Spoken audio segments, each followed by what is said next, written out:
ఏంటంటే కుబేరా 3 ఏళ్ళ 4 ఏళ్ళ 3 years. 3 ఇయర్స్. అంటే అంత కూడబెడితే కానీ కుబేరుడు అవ్వలేరేమో. పెద్ద పెద్ద క్యాన్వాస్, పెద్ద స్టోరీ. సో సంథింగ్ అంత దీన్ని డెఫినెట్గా అంటే అలాంటి స్కేల్ ఉంది, అలాంటి రిక్వైర్మెంట్ ఉంది అనమాట. కథ పరంగానే అది కొంచెం పెద్ద అంబిషియస్ యాక్చువల్లీ కొంచెం. అంటే ఒక రెండు వేరియస్ క్లాసెస్, వేరే 2 ప్రపంచాల గురించి చెప్తున్న కథ కాబట్టి అలాంటి విజువల్స్ కానీ అక్కడ అది extreme rich, extreme poor. So ఇది అంత పట్టింది effort.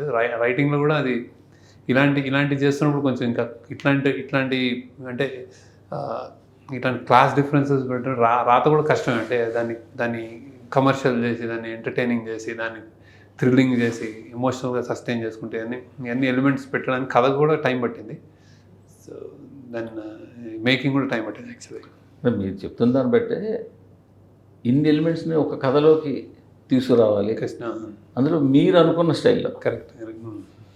Regular commercial format cinema కాదు కదా. కరెక్ట్. కమర్షియల్ ఫార్మాట్ సినిమా అయితే మీరు అనుకున్నట్టు అన్నీ కొంచెం ఎడిట్ చేయొచ్చు. బట్ మీ మేకింగ్ స్టైల్లో మీరు అనుకునే విధంగా దాంట్లోకి ఎంటర్టైన్మెంట్ కూడా రావాలంటే ఉంటుందా? ఎంటర్టైన్మెంట్ కూడా ఉంటుందండి. అవునా? చూసిన సినిమా మొత్తం లైవ్లీగా ఉంటుంది యాక్చువల్లీ. అంటే అలా ఇక్కడ ఇది అనిపించదు, కానీ ఇన్సిడెంట్స్ జరుగుతూ ఉంటాయి అన్నమాట. సో లైవ్లీగా ఉంటుంది, ఎంటర్టైనింగ్ ఉంటుంది. మొన్న మీరు స్టేజ్ మీద ఒక మాట అన్నారు, అదే నాకు చాలా గట్టిగా పట్టుకుంది. అంటే మీరు ఎప్పుడు కూడా చాలా ఎక్కువ మాట్లాడరు. ఫ్రాంక్లీ మీ సినిమా నుంచి కూడా మీరు నేను గొప్ప సినిమా తీశాను ఏ రోజు చెప్పరు, మీరు తీస్తారు, జనాలకి ఇస్తారు అంతే. బట్ సరస్వతీదేవి తలెత్తుకు చూసే సినిమా తీశారు నాకు ఒక పదం వాడారు. ఏంటి అంత పెద్ద ఎందుకు వాడాలనిపించింది?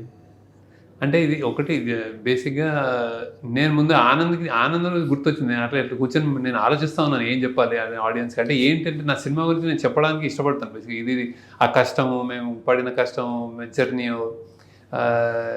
ఇవన్నీ చెప్పి ఇలా తీశాను అని ఆడియన్స్ ముందు నుంచి చెప్తా ఉంటాను. నేను ఆనందప్పుడు నేను మురిసిపోయే సరస్వతి మురిసిపోయి చేసే సినిమా చేయకపోయినా తల దించుకోదు, అలాంటి సినిమా చేశాను అన్నాను అనిపిస్తే. సో ఆలోచిస్తున్నాను 25 years అప్పుడు చెప్పింది ఇది జనరల్గా ఇది ఏంటి అన్నప్పుడు, అంటే ఈ కథలు ఇది అందరూ అన్ని వేళ చెప్పలేరు, కుదరదు కూడా బేసి. అంటే సో ఇది కుదిరింది అని కొంచెం ఆనందంతో చెప్పిన మాట. అంటే కాన్ఫిడెంట్గా ఇది అసలు ఇరగొట్టేసి ఆ కంటెక్స్ట్ కాదు అది బేసి. అంటే అలా మాట్లాడేవాడు కాదు కదా. సో ఇది ఎత్తుకుని అంటే ఈ కథని చెప్పాలని అనుకుని దాన్ని సెల్యులాయిడ్ మీదకి తేవడం అనేది ఒక నాకు ప్రౌడ్గా ఫీల్ అయిన విషయం. అందుకే అరే ఇన్ని రోజులు ఫిల్మ్ మేకర్గా నువ్వు ఏం చేస్తున్నావు అని అడిగితే ఇది చూపించుకోగలుగుతాను అనిపించింది నాకు. అందుకే ఆ కంటెక్స్తో చెప్పాను అనమాట బేసిక్గా. సో ఎందుకంటే ఇది చెప్పలేరు, ఎవరు అందరు చెప్పలేరు, కుదరదు కూడా. అంటే తక్కువ చేయడం కాదు, కుదరదు. అంటే ఏమైనా రాయొచ్చు, ఏమైనా చేయొచ్చు, కానీ ఇలాంటిది కొంచెం కష్టం. సో అందుకే ఇది చాలా డిఫరెంట్గా కూడా ఉంటుంది. అందుకే నేను అది కొంచెం నాకు యాక్చువల్లీ ఇప్పుడు లీడర్ లాంటిది అహెడ్, అంటే అప్పుడు లీడర్ ఇప్పుడున్నంత పేరు దానికి అప్పుడు రాలేదు. అది నాకు ఎప్పుడు అంటే అహెడ్ ఉంది అనుకుంటానండి. అదే నా సొంత ఒపీనియన్. అంటే సో అది లీడర్ ఇప్పుడు వచ్చి ఉంటే వేరేగా ఉండేది.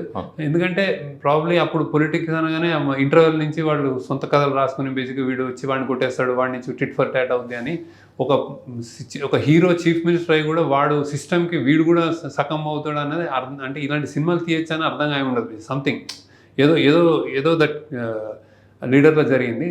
ఇది కూడా అంటే మీరు చూసుంటారు ఎవరు అంటే బేసిక్గా అంటే ఇది అంటే నేను గర్వంగా కూడా కాదు, అదే జస్ట్ నేను సినిమా చూసుకుని రోజు సినిమాలు వెళ్తుంటాయి చూస్తుంటాం, వందల సినిమా చూస్తుంటే ఇది ఇలాంటి సినిమా చూసుంటారు. మీరు చూసుంటున్నప్పుడు 2 విధాలు ఉంటాయి.